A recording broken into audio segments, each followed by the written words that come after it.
FSEX Online Support Program OSP Class 10 Week 10, and today in this video we are going to study our second lesson. Subject is Chemistry, prepared by Shazia Naz. Textbook Chemistry, page number 144 to 158. Our unit is Chemical Industries and topic will be Solvay process. Sources required are chemistry textbook. Here is your textbook of chemistry grade 10. Objective of our video is, in this video we are going to learn about the formation of sodium carbonate or soda ash through Solvay process. So what is sodium carbonate or soda ash? Basically it is salt. How we can prepare it? We will prepare it. There are different methods to prepare it, but today we are going to study the Solvay process.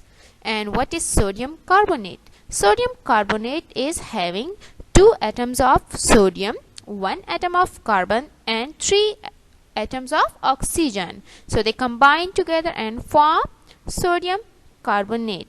Look at the picture. Here in this picture, the white crystals shown are that of sodium carbonate.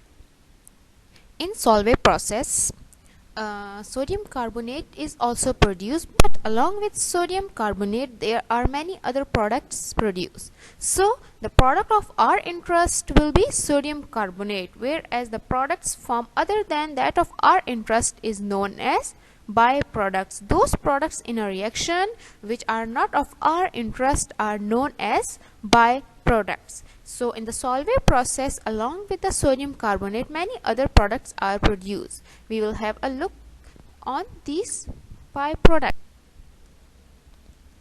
Introduction. So what is the introduction of Solvay process?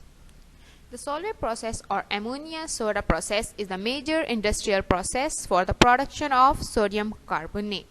One of the best method used till now. It's not necessary that we only use Solvay process to produce sodium carbonate, because there are many different processes. We can also prepare sodium carbonate in the lab, but the major process, or you can say the most economical process, is the process used by Solvay. Why we call it Solvay process? Because it was first developed by the Ernest Solvay in 1826. He was working with his uncle in a salt factory, and by the time he used different methods were used by him, and a product first obtained was then named as sodium carbonate. And in the honor of Solvay, we name this process as Solvay process. History. Why we call it soda ash? Along with sodium carbonate, it can also be named as soda ash. The word soda originally referred to certain plants that grow in salt solubles. It was discovered that the ashes of these plants yielded the useful alkali soda ash. That is why sodium carbonate was also named as soda ash. Summary of Solvay process. We will discuss each and every step in detail, but first let me go through a summary of the whole video. That is, in this video we will study all of these reactions. So it seems difficult. How? Let us discuss it and make it easier for us. We want this reaction, sodium chloride. In the first, you look at sodium chloride is combining with calcium carbonate.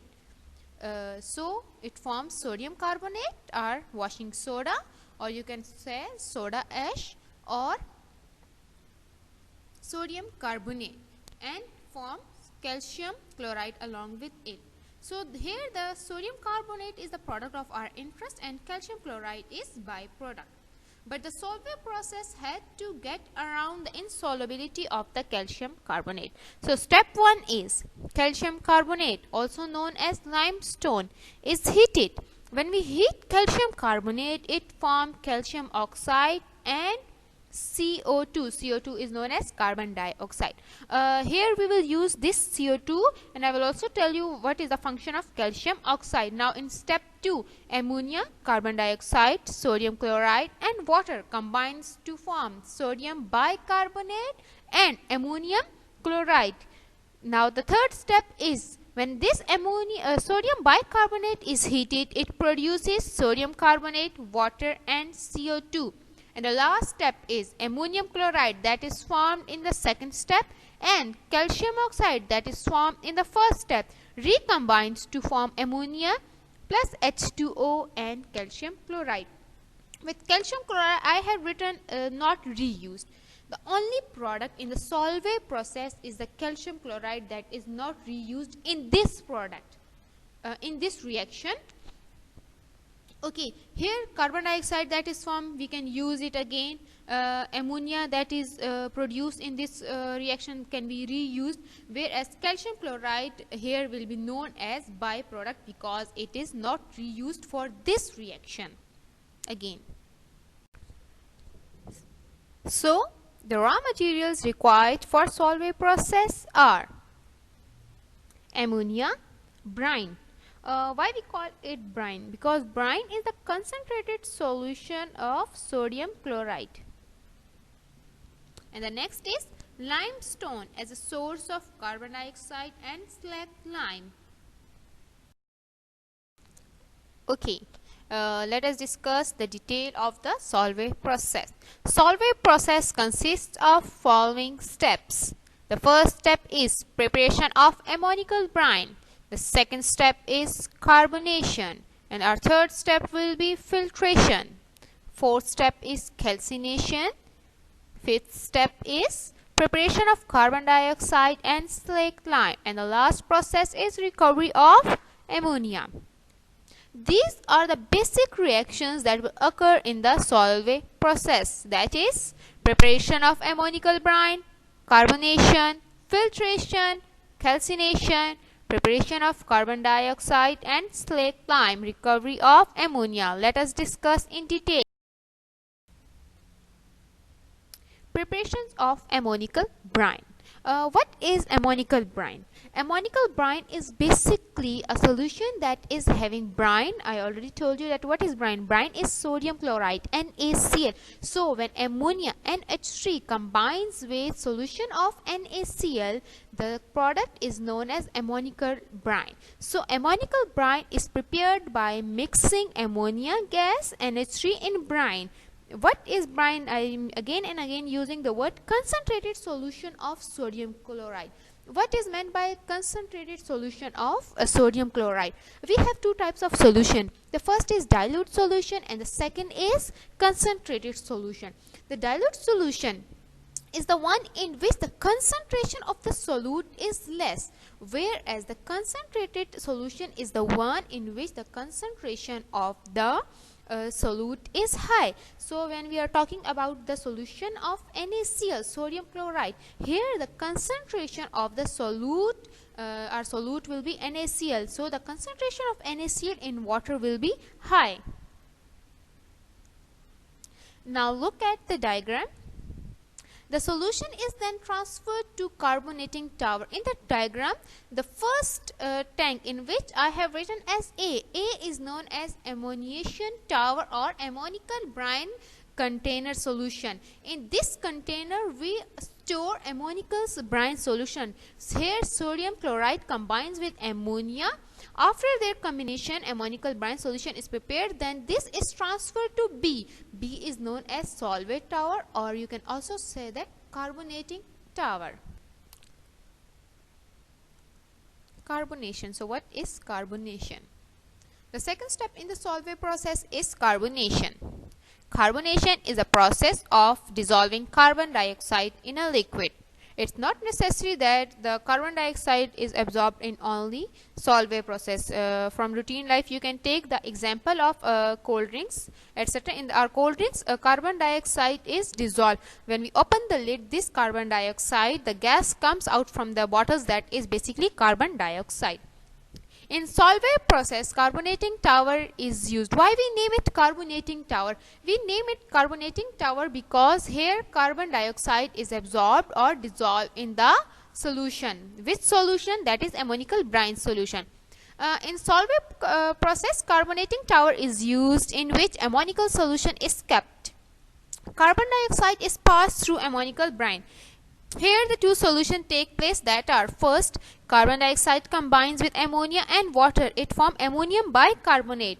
Then the next is ammonium bicarbonate reacts with sodium chloride. What is formed? That is ammonium chloride and sodium bicarbonate. The temperature of the lower portion of the carbonating tower is kept low, 15 degrees C, so that the sodium bicarbonate precipitates out. What is sodium bicarbonate? Next step is filtration. So sodium bicarbonate formed in the solution is separated from that solution. These precipitates of sodium bicarbonate are separate from milky solution by filtration process. Filtration process is the separation of a solid from a liquid. It is used as baking soda. So in routine we use baking soda for baking in our kitchen. So basically that is sodium bicarbonate. Calcination. So what is calcination? Calcination is a process of heating sodium bicarbonate at a high temperature. This heating results in the production of carbon dioxide, water and sodium carbonate. Basically, in calcination process, CO2 is released. Moisture is removed during this process. So look at the reaction. Here's 2 sodium bicarbonate is heated at a high temperature. What forms? The results are sodium carbonate, next is carbon dioxide and water. Carbon dioxide is recycled through this process. So why we say that Solvay process is very useful? Because here the products formed can be reused. Preparation of carbon dioxide and slag lime. So the raw materials required for our Solvay process are usually prepared in this way. Look at here, calcium carbonate, also known as limestone. Okay? This is used in this process. When limestone is heated in a kiln, it produces carbon dioxide and calcium oxide. So what is kiln? Kiln is basically a furnace, or you can say that an oven that is used for the heating purpose. Both of these products are of great importance, that is CO2 is used in carbonation and calcium oxide is used in the production of slag lime. For what purpose we produce a slag lime, we will discuss it later. Here look at the reaction, that is calcium carbonate. When it is heated at a high temperature, carbon dioxide and calcium oxide is used. This calcium oxide is in turn used or mixed with water to form slag lime. What is the purpose of slag lime? Recovery of ammonia. Ammonium chloride NH4Cl produced in the carbonating tower is heated along with the slag lime. So here the slag lime is used for the recovery of ammonia and the following products are obtained. Look at the reaction. Ammonium chloride combines with calcium hydroxide. Calcium hydroxide is known as slag lime.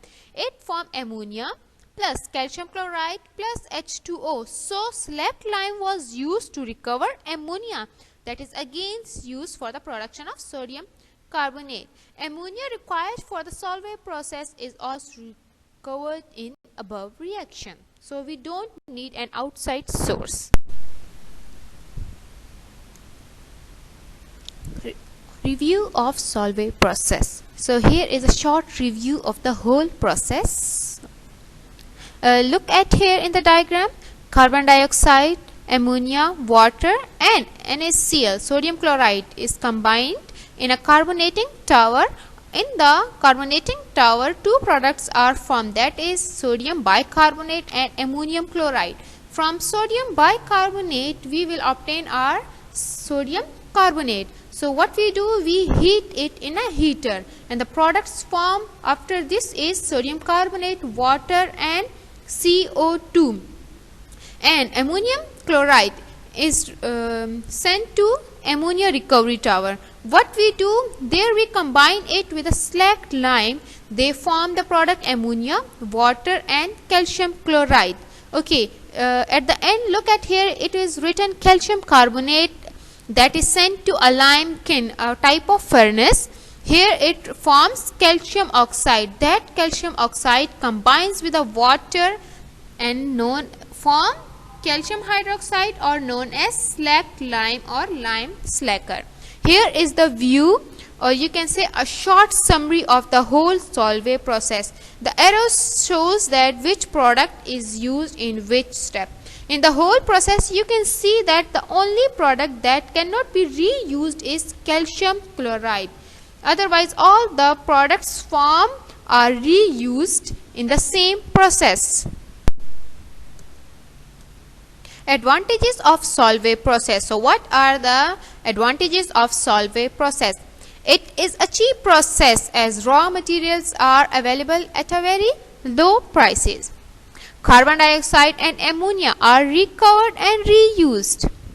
Process is pollution free because the only waste is calcium chloride solution.